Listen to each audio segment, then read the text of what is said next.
அனைவருக்கும் வணக்கம். தமிழர் ஊடகத்தின் வாயிலாக அர்ஜுன்.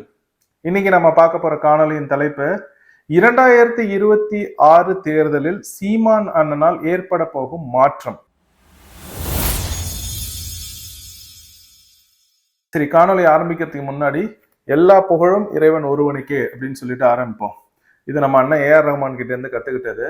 எல்லார்கிட்ட இருந்து ஒரு நல்ல விஷயத்தை எடுத்து நம்ம பயன்படுத்துறோம் அப்படின்னு நான் நினைப்போம். அதனாலதான் இதை பயன்படுத்துறோம். சரி, இப்ப இந்த 2026 தேர்தலில் எப்படி ஒரு மாற்றத்தை கொண்டு வர முடியும் அப்படின்னும் நம்ம என்னென்ன செய்யணும் அப்படின்றதுக்காக என் மனதில் பட்டதெல்லாம் நான் உங்ககிட்ட பேசணும் அப்படின்னு விருப்பப்பட்டேன். அதனாலதான் இந்த காணொலி. எல்லாரும் என்ன நினைக்கிறாங்க அப்படின்னா, நாம் தமிழர் கட்சியும் சீமானும் 17% எடுப்பாங்க, இல்லை 18% எடுப்பாங்க அப்படின்னு சொல்றாங்க. ஆனா என்னோட சிந்தனை இது எப்படி இருக்கு அப்படின்னா, தமிழ்நாட்டுல மக்கள் ஏற்கனவே மாற்றத்துக்கு ஓரளவுக்கு தயாராகிட்டு வராங்க. அவங்க கடைசியா ஈரோடு இடைத்தேர்தலில் நாம் தமிழர் எடுத்த அந்த 17% அப்படின்றதுல இருந்து தான் நாங்க ஆரம்பிக்கிறோம் அப்படின்னு எனக்கு படுது. இதுக்கு என்ன காரணம் அப்படின்னா, நம்ம சுத்தி பாக்குறப்பே தெரியுது, மக்களுக்கு திமுக அரசின் மீது ஒரு வெறுப்பு இருக்கின்றது. அப்ப அவங்க மாற்றத்துக்கு தயாராயிட்டாங்க. ஆனா அதற்காக அவங்க அதிமுகவுக்கு வாக்கு போடுவாங்களா அப்படின்னா அதற்கான விடை இல்லை அப்படின்றதுதான். அதனாலதான் நான் சொல்றேன், ஈரோடு இடைத்தேர்தலில் நாம் தமிழர் கட்சி பெற்ற வாக்குகள் 17%. அந்த 17%இருந்து தான் நாங்கள் இந்த தேர்தலை ஆரம்பிக்கின்றோம் அப்படின்னு எனக்கு மனசுல படுது. அப்ப 8%இருந்து நாங்க ஆரம்பிச்சோம்னா 17% வாங்குவோம்னு சொல்றது உண்மை. ஆனா 17% அப்படின்றது நாங்க ஆரம்பிச்சிருக்கோம் அப்படின்னா அது 25 போகலாம், 30 கூட போகலாம். அப்ப அந்த மாற்றத்தை நாம கொண்டு வரணும் அப்படின்றத இந்த காணொலியில பேசணும்னு விருப்பப்பட்டேன். சரி, எதற்காக இப்ப அதிமுக அந்த வாக்குகள் விழாது அப்படின்னு நீங்க பாத்தீங்க அப்படின்னா, கலகலப்பு அப்படின்னு ஒரு படம் அண்ணன் சுந்தர்சி எடுத்த படம் ஒண்ணு இருக்கு. அதாவது அந்த படத்துல ஒரு காட்சி அமைப்பு ஒண்ணு வரும், தேர்தல் ஒண்ணு நடக்கும். அந்த படம் கலகலப்பு படத்துல, அந்த படத்துல தேர்தல் நடக்கிறப்ப மனோபாலா ஐயா அந்த கிராமத்துல தேர்தலை போட்டி போடுவாங்க. அவங்க என்ன பண்ணுவாங்க அப்படின்னா, அந்த கிராமத்துல எல்லா பெண்களையும் தன்னோட பண்ணைக்கு வர சொல்லுவாங்க. பண்ணையில பாத்தீங்கன்னா குழாயை திறந்தோம்னா பால் வழிஞ்சு ஓடும். அப்ப தாய் குளங்கள் கிட்டே இருந்து நான் வாக்குகள் பெறுவதற்காக என்ன பண்ணுவாங்கன்னா, பால்ல தண்ணி தொட்டியில கலந்து விட்டுருவாங்க. அப்ப தண்ணி அந்த குழாயை திறந்தோம்னா பால் வலிஞ்சோட அவங்க சொல்லுவாங்க, உங்க வாக்குகள்லாம் எனக்கு கொடுங்க அப்படின்பாங்க. இது சந்தான அவங்களை எதிர்த்து போட்டி போடுவாங்க. சந்தான கேட்பாங்க, இதை எதிர்த்து என்ன பண்றது அப்படின்னு கேட்பாங்க. ஒண்ணு விமல் அண்ணன் ஒரு சிந்தனை ஒண்ணு சொல்லுவாங்க, என்னன்னா, உங்க ஊர்ல ஆண் வாக்காளர்கள் அதிகமா பெண் வாக்காளர்கள் அதிகமா? ஆண் வாக்காளர்கள் தான் அதிகம். அப்ப ஆண் வாக்காளர்கள் அதிகம்னா நீங்க உங்க பண்ணைக்கு கூட்டிட்டு அங்க திறந்து விடுங்க, சாராயத்தை நீங்க ஆண்களுக்கு கொடுத்து வாக்குகளை வாங்குங்க அப்படிம்பாங்க. இப்ப தமிழ்நாட்டுல தற்போதைய நிலைமை திமுகவுக்கும் அதிமுகவும் இப்படிதான் போயிட்டு இருக்கு. இத சுந்தர்சி அண்ணை ஊகிச்சு எப்படி அழகா எழுதியிருக்காங்க பாருங்க. நீங்க பெண்களுக்கு யாரு, நம்ம திராவிட மாடல் முதல்வர் ஸ்டாலின் அவர்கள், பெருமதிப்பிற்கு மரியாதைக்கு முறையா ஸ்டாலின் அவர்கள், பெண்களுக்கு நான் இலவச பேருந்து, உடனே நம்ம ஐயா எடப்பாடி, நான் ஆண்களுக்கு இலவச பேருந்து, பெண்களுக்கு நான் 1000 ரூபாய் மாசம் தருவேன், உடனே நம்ம ஐயா எடப்பாடி, நான் பெண்களுக்கு 2000 ரூபாய் தருவேன் அப்படின்றாங்க. ஏற்கனவே 5 லட்சம் கோடி கடன் வாங்கி வச்சிருக்காங்க திமுக அரசு. இப்ப ஐயா எடப்பாடி ஆட்சிக்கு வந்தா அது இன்னொரு 5 லட்சம் கோடி அதிகமாகி 10 லட்சம் கோடியே நிக்கும்னு நான் நினைக்கிறேன். அப்ப பாத்தீங்கன்னா 2 பேருக்கும் ஒண்ணு வேற்றுமையே கிடையாது. இவரு திமுக, இவங்க அனதர் திமுக, அதிமுக அப்படின்னு இருக்கு. அப்ப இந்த காலகட்டம் அப்படின்றது நமக்கான ஒரு வாய்ப்பாக, தமிழ் தேசிய கருத்தியலை மிக வலிமையாக எடுத்து செல்வதற்கு ஒரு வாய்ப்பா நான் கருதுறேன். இந்த தேர்தல அந்த மாற்றத்தை கொண்டு வர முடியும் அப்படின்னு திண்ணமா எனக்கு தோணுது. அப்ப நம்ம என்ன பண்ணணும்? நம்ம பண்ண வேண்டியதுல ஒண்ணுதான், இந்த 2 பேரையும் ஒரே இதுல சுத்தி விட்டுறணும். ஒரு செனல் எடுத்து 2 இதையும் சுத்தி விட்டுட்டு, இது 2 வெடிக்காத வெடி அப்படின்னு சொல்லிட்டு நம்ம அண்ணன் சீமானே முன்னாடி நிறுத்தணும். ஏன்னா சீமான் அண்ணன் ஒரு எரிமலை, சரிங்களா? இந்த 2 ஊசி பட்டாசையும் ஒன்னா சுத்திட்டு செனலால எரிமலை முன்னாடி நிறுத்தினா மக்கள் யாருக்கு வாக்களிப்பாங்க?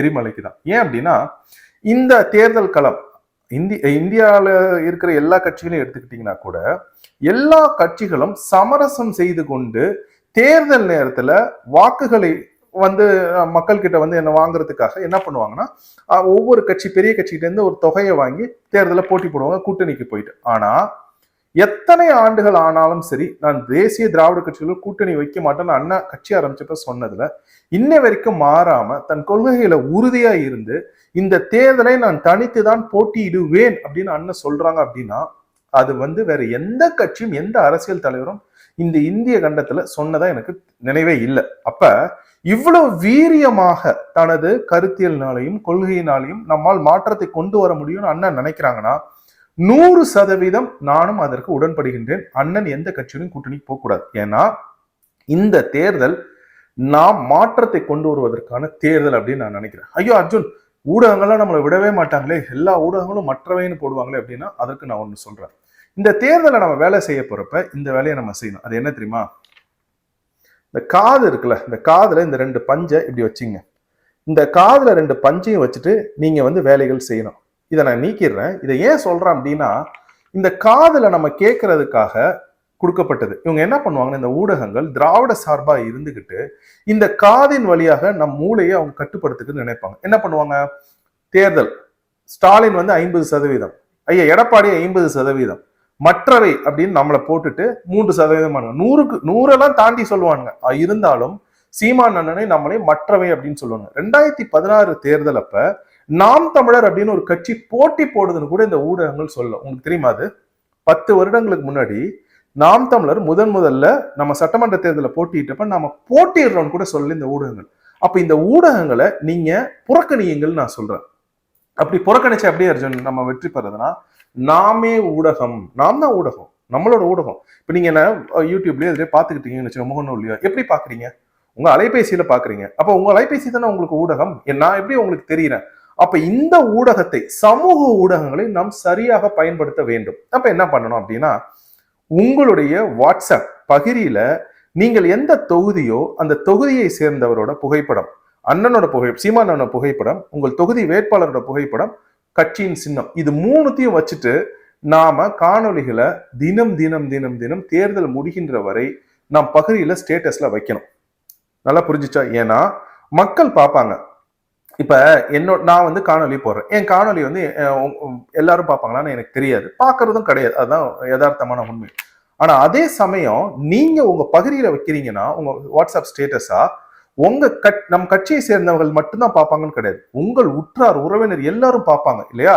அப்ப உங்க உற்றார் உறவினர்கிட்ட நீங்க மாற்றத்தை எப்படி கொண்டு போகணும்னா, நீங்க முதல்ல மாற்றத்துக்கு ஏத்துக்கிட்டு உங்கள் வாட்ஸ்அப்பில் சீமான் அண்ணன் புகைப்படம், உங்கள் வேட்பாளரோட புகைப்படம், கட்சியின் சின்னத்தை வைத்து ஒரு காணொலி தினம் தினம் போடுங்க. தினம் தினம் போடுங்க. உங்கள் தொகுதியில இருக்கிறவங்க ஒரு காணொலியை உருவாக்கி வச்சிருவாங்க. அந்த காணொலியை நீங்க பதிவிறக்கம் பண்ணி உங்க கீச்சு பக்கத்திலேயே இதுல இருந்து பதிவிறக்கம் பண்ணி அதை நீங்கள் அனைவரும் உங்கள் வாட்ஸ்அப் ஸ்டேட்டஸா வைங்க. அப்ப நினைச்சு பாருங்க, 17,000 கிராமங்கள்ல இருப்பவர்களுக்கும் அந்தந்த தொகுதி வேட்பாளர் யார், நாம் தமிழர் கட்சியின் தொகுதி வேட்பாளர் யாருன்னு தெரியும், நம் கட்சியின் சின்னம் தெரியும். மிக முக்கியமாக இந்த தேர்தலில் மாற்றத்தை நாம் கொண்டு வரணும்னா சீமான் அண்ணனை முன்னிறுத்த வேண்டும். இதை புரிஞ்சுங்க.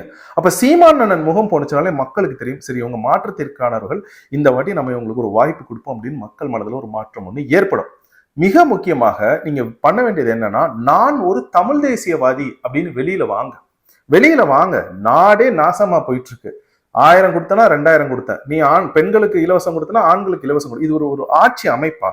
உலகத்துல எப்படி ஒரு நாட்டை நிர்வகிக்க வேண்டும் அப்படின்னு கற்றுக் கொடுத்தது தமிழர்கள். அதை மாற்றே வேண்டாம், அவங்களுக்கு மாற்று கருத்தே வேண்டாம். அவ்வளவு பெருமை வாய்ந்த ஒரு இனத்திற்கு இவ்வளவு சிறுமையா தான் போகும் அப்படின்னு அரசியல் போயிடுச்சு.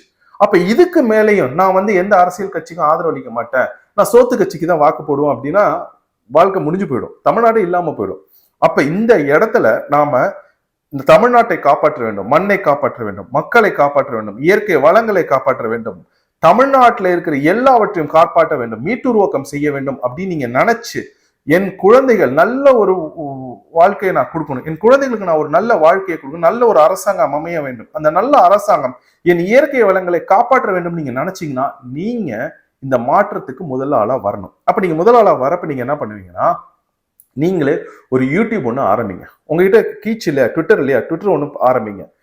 இன்ஸ்டாகிராம் ஒன்று ஆரம்பிங்க. அதே மாதிரி வாட்ஸ்அப்லையும் எல்லா காணொலிகளையும் எடுத்து போடுங்க. இப்ப நீங்க என்ன பண்ணலாம், நானே ஒரு மாற்றத்தை கொண்டு வரேன் அப்படின்னு நான் நினைக்கிறேன்னா என்ன பண்ணுவேன், கட்சியோட செயற்பாட்டை உரைய வந்தோடனே, கட்சி நாம் தமிழர் கட்சி ஆட்சிக்கு வந்துச்சுன்னா கல்வி எப்படி கொடுக்கும், நாம் தமிழர் கட்சி ஆட்சிக்கு வந்துச்சுன்னா மருத்துவம் எப்படி கொடுக்கும், நாம் தமிழர் கட்சி ஆட்சிக்கு வந்துச்சுன்னா வேளாண்மை எப்படி செய்வாங்க, நாம் தமிழர் கட்சி ஆட்சிக்கு வந்துச்சுன்னா எப்படி வெளிப்படையான நிர்வாகம் செய்யும், இது எல்லாமே இருக்கும். இதையெல்லாம் நீங்க படிச்சுட்டு நீங்களே யூடியூப்ல காணொலிகளா போடுங்க. ஒரு 5 பேர் பாக்குறான், ஒரு 10 பேர் பாக்குறான், பரவாயில்ல, போட்டுக்கிட்டே இருங்க. தேர்தல் முடிகிற வரைக்கும் போட்டுக்கிட்டே இருங்க. போட்டுக்கிட்டே இருக்கிறப்ப என்ன ஆகும்னா, உங்கள் உறவினர்கள் பார்த்தா கூட அது நம்மளுக்கு வெற்றி. நீங்க போய் நேரடியாக உங்க வீட்டுல போய் பேசணும்னு கிடையாது. உங்கள் காணொலிகளை உங்கள் உறவினர்கள் பார்த்தாலே அது நம்மளுக்கு வெற்றி. ஒருத்தவர் வந்து ஒரு 100 பேரை அடைஞ்சிட்டாருனாலேப்பா நீங்க நினைச்சு பாருங்க எத்தனை கோடி வாக்குகள் நம்மளுக்கு விழுந்துச்சு. அப்ப எல்லாரும் நம்ம வாட்ஸ்அப்பையும் யூடியூப்லயும் எல்லா இடங்களையும் நாம் தமிழரையும் அண்ணன் சீமானையும் சீமான் அண்ணனை மட்டும் முன்னிறுத்தினோம்னா மாற்றத்தை நாம் உருவாக்க முடியும்.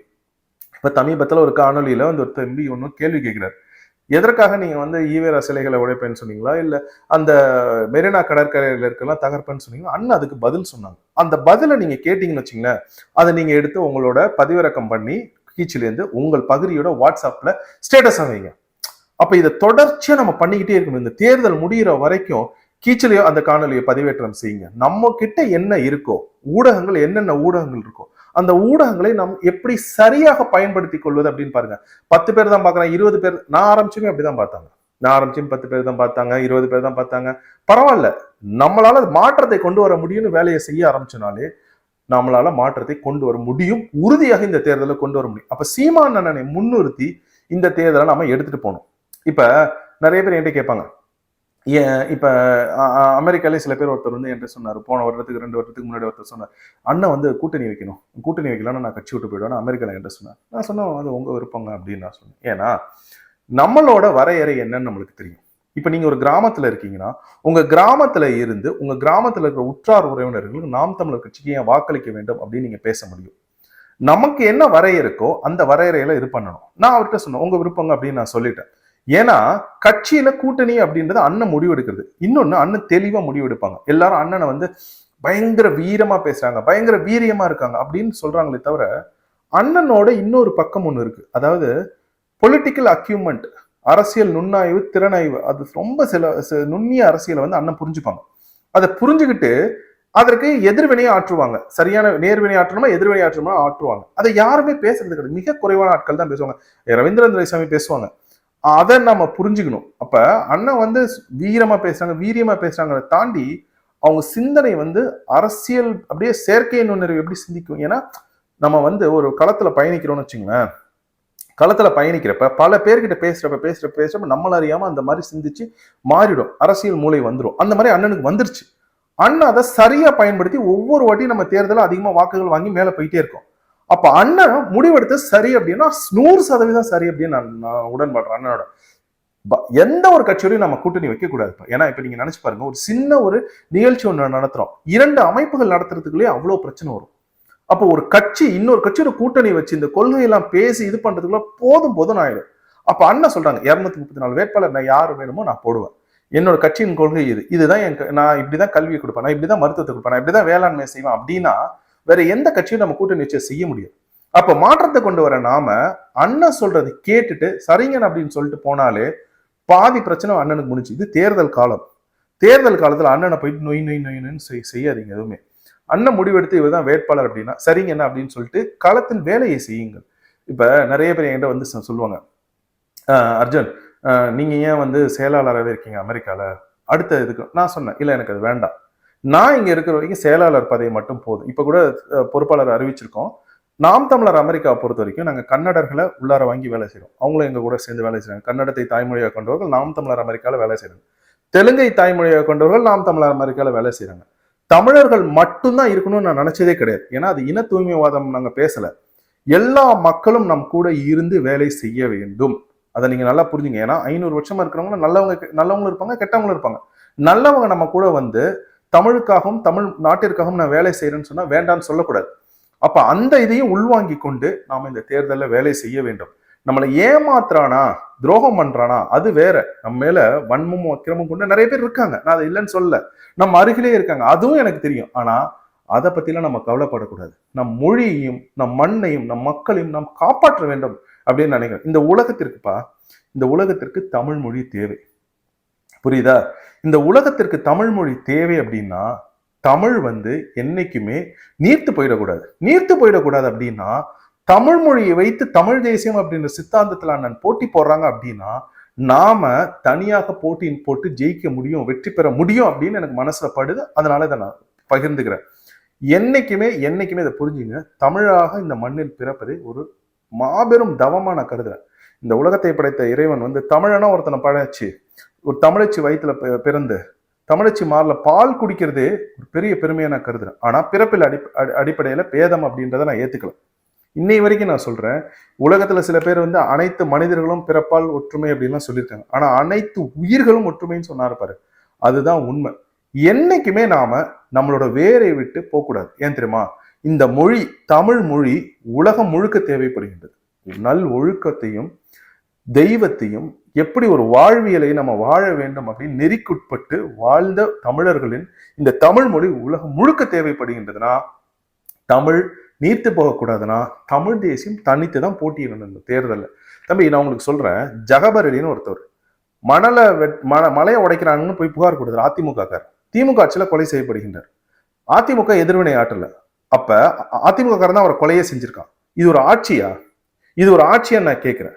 இந்த ஆட்சி இருக்கணும்னு யார் நினைப்பா சொல்லு? யார் நினைப்பா? இப்ப சமீபத்துல நிமல் ராகவன் ஒரு தம்பி நீர்நிலைகள்லாம் பாதுகாத்தார். உடனே ஐயா திராவிட மாடல் முதல்வர் என்ன பண்றாருன்னா அவருக்கு ஒரு விருது கொடுத்து பக்கத்துல வச்சுக்கிறாரு. அந்த தம்பி நீர்நிலைகள்லாம் பாதுகாக்கிறாரு. இவங்க என்ன பண்றாங்க? கஞ்சா விற்பனை செஞ்சுட்டு இருக்காங்க, சாராயம் விற்பனை செஞ்சுட்டு இருக்காங்க. சாராயத்தை விற்பனை செய்பவர்கள் தமிழ்நாட்டில் எதற்காக முதல்வர்களாக இருக்க வேண்டும்? இதான் என்னோட கேள்வி. சாராயத்தை விற்பவர்களும் கஞ்சாவை விற்பவர்களும் தமிழ்நாட்டில் எதற்காக முதல்வர்களாக இருக்க வேண்டும்? வேண்டாம், வேண்டாம். தமிழ் மொழியை முன்னிறுத்துபவர்கள், மண்ணை காப்பாற்ற நினைக்கிறவங்க, இயற்கையை காப்பாற்ற அந்த மாதிரி ஆட்கள் தான் இருக்கணும். அப்ப அண்ணன் சீமான் இருக்கணும். அப்ப நான் வெளிநாட்டுல இருக்க அர்ஜுன் நான் என்னால என்ன பண்ண முடியும் அப்படின்னா, வெளிநாட்டுல நீங்க டென்மார்க்ல இருக்கிறீங்களா, அங்க இருக்கிற மாட்டு பண்ணை எது இருக்கா, அங்க போய் காணொலிகளை எடுத்து இந்த பாருங்க வெளிநாட்டுல இந்த மாதிரி காணொலி மாட்டு பண்ணை வச்சிருக்காங்க. நீங்க பிரேசில் இருக்கீங்களா, பிரேசிலுக்கு போயிட்டு அங்க ஆடு மாடுகள்லாம் எப்படி வந்து ஹெலிகாப்டர் மூலமா மேய்க்கப்படுங்க அதை எடுத்து போடுங்க. ஆஸ்திரேலியால இருக்கீங்களா, ஆஸ்திரேலியா ஆட்டு பண்ணைகள் அதிகம், அந்த ஆட்டு பண்ணைகள் எடுத்து நீங்க போடுங்க. நீங்களே ஊடகம்ப்பா, நீங்களே ஊடகம். அப்ப எதை பத்தியும் கவலைப்படாம நான் தமிழ் தேசியவாதி அப்படின்னு மார்த்தட்டி கொண்டு வெளியில் வந்து நம்மளுக்கூட வேலை செய்யுங்க அப்படின்னு தான் நான் சொல்றேன். யாரும் உங்க கைகளை கட்டுப்படுத்த முடியாது, கட்டிப்பட முடியாது. நீ வேலை செய்யக்கூடாது அப்படின்னு யூடியூப்ல நீங்க காணொலிகள் போட முடியும். அதை குறுங்காணொலிகளை ஷார்ட்ஸா எடுத்து போடுங்க. எனக்கு வந்து ஸ்கிரிப்ட் நல்லா எழுத தெரியும் அர்ஜுன். நான் திரைக்கதை மாதிரி வசனம்லாம் எழுதுவேன். அதை எழுதி பேசி ஏஐ மூலம், செயற்கை நுண்ணறிவு மூலம் படங்கள் போட்டு மக்களுக்கு விழிப்புணர்வு கொண்டு வாங்க. இல்ல பாட்டு எழுதுவேன் நான் நல்லா, பாடல் வரிகள் நான் நல்லா எழுத முடியும், கவிதைகள் நல்லா எழுதுவேன். கவிதைகள் எழுதி அதை வந்து மக்களுக்கு உணர்ச்சி ஊட்டுற மாதிரி போடுங்க. இதெல்லாம் பண்ண முடியும் நம்மளால. அப்ப இதையெல்லாம் பண்ணா நாம் மாற்றத்தை உண்டாக்க முடியும். இந்த தேர்தலில் மாற்றம் வரும். நம்ம செய்ய வேண்டியதெல்லாம் ஒன்னே ஒண்ணுதான், காதில் பஞ்சை வைத்து கொண்டு நாம வேலைகளை மட்டும் செய்யணும். சமூக ஊடகங்களை சரியா பயன்படுத்தி கொள்ள வேண்டும்.